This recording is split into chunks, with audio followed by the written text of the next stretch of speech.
Japan के बारे में आपको बहुत सी अच्छी आदतों के बारे में पता होगा और उन्हीं आदतों में से एक है वहाँ का वर्क कल्चर।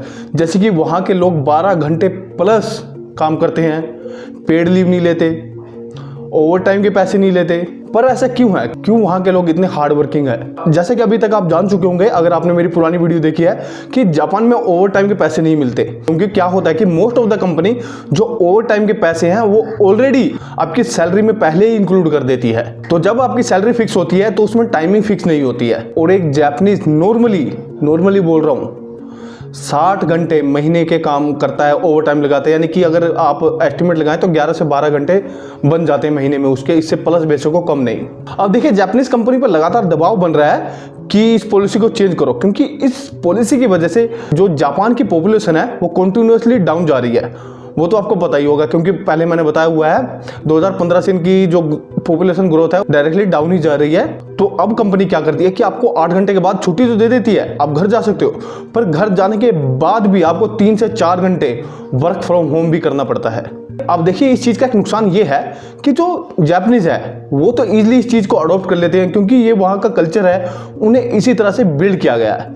पर जो इमिग्रेशन जाते हैं, दूसरी कंट्री के लोग जाते हैं, वो इस चीज़ को अडॉप्ट नहीं कर पाते। अब चाहे उसमें इंडियन हो या फिर अमेरिकन्स। देखिए अपने लास्ट वीडियो में मैंने बताया था कि जापानीज कंपनी चाहती है एक एम्प्लॉय से, यानी कि वो उसी कंपनी में 10-10, 15-15, 20-20 सालों तक काम करे लॉयल्टी से। यानी कि एक बार आ गया तो आ गया, कभी ना जाए। अब देखिए दूसरे देश में क्या है, जैसे कि इंडिया, अगर आपको ग्रोथ चाहिए, गवर्नमेंट सेक्टर को छोड़ दे तो प्राइवेट सेक्टर में ग्रोथ चाहिए तो आपकी परफॉर्मेंस बेस पर आपको ग्रोथ मिलती है। पर जापान में ऐसा नहीं है। जापान में अगर आपको प्रमोशन मिलती है, आपकी सैलरी इंक्रीमेंट होती है, तो आप कंपनी में कितना टाइम दे रहे हो इसके बिहाफ पर होती है। कंपनी में काम करते हुए आपकी एज जितनी ज़्यादा होगी ना, आपके उतने ही ज़्यादा चांसेस हैं आपके सैलरी इंक्रीमेंट के और प्रमोशन के। तो यही रीज़न है कि यहाँ पर बहुत से एम्प्लॉय 10-10 साल से एक ही कंपनी में बने हुए हैं और काफ़ी सारी कंपनी में आपको 65 साल से भी प्लस के एम्प्लॉय देखने को मिल जाएंगे जो जॉब कर रहे हैं। तो इन शॉर्ट जापान में आपके परफॉर्मेंस से ज़्यादा आपके टाइम को इंपॉर्टेंस दी जाती है, डायरेक्ट हायरिंग। अब और कंट्रीज़ में क्या है, जैसे कि इंडिया, वहाँ पर क्या होता है कि आप इंटरव्यू देने जाते हो, आपको लिटिल बिट पहले से कुछ एक्सपीरियंस होना चाहिए, तब जाके आपको प्रेफरेंस ज़्यादा मिलती है। पर जापान में ऐसा नहीं है। जापान में क्या करती है कंपनी, डायरेक्टली, जैसे कि हमारे यहाँ इंडिया में भी जाती है कुछ एक कॉलेज में, डायरेक्टली स्टूडेंट की भर्ती करती है। कंपनी क्या करती है, जो फ्रेश ग्रेजुएट हुए हैं उन्हें कॉलेज और यूनिवर्सिटी से हायर करती है।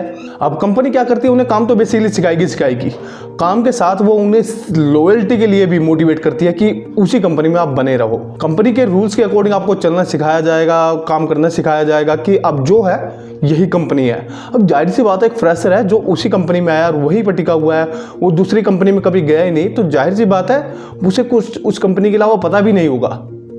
तो यही रीजन है कि वो लंबे टाइम तक एक ही जगह पर टिका रहता है। अब देखिए जितनी भी चीजें मैंने बताई है, कुछ लोगों के लिए तो ठीक है, कुछ लोगों के लिए नहीं। स्पेशली जापानीज लोगों के लिए ठीक है क्योंकि वो इस कल्चर में बड़े हुए हैं, वो इसे इजीली अडॉप्ट कर लेते हैं।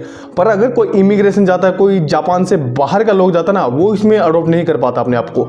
तो दैट्स वाई कोई भी एम्प्लॉय है अगर वो जापान का नहीं है तो 5-6 साल से ज़्यादा ऊपर वो जापान में नहीं टिकता। ऐसे बहुत सारे केसेस हैं जो मैं आपको आने वाली वीडियो में ज़रूर दिखाऊंगा कि आखिर उन्होंने काम क्यों छोड़ दिया।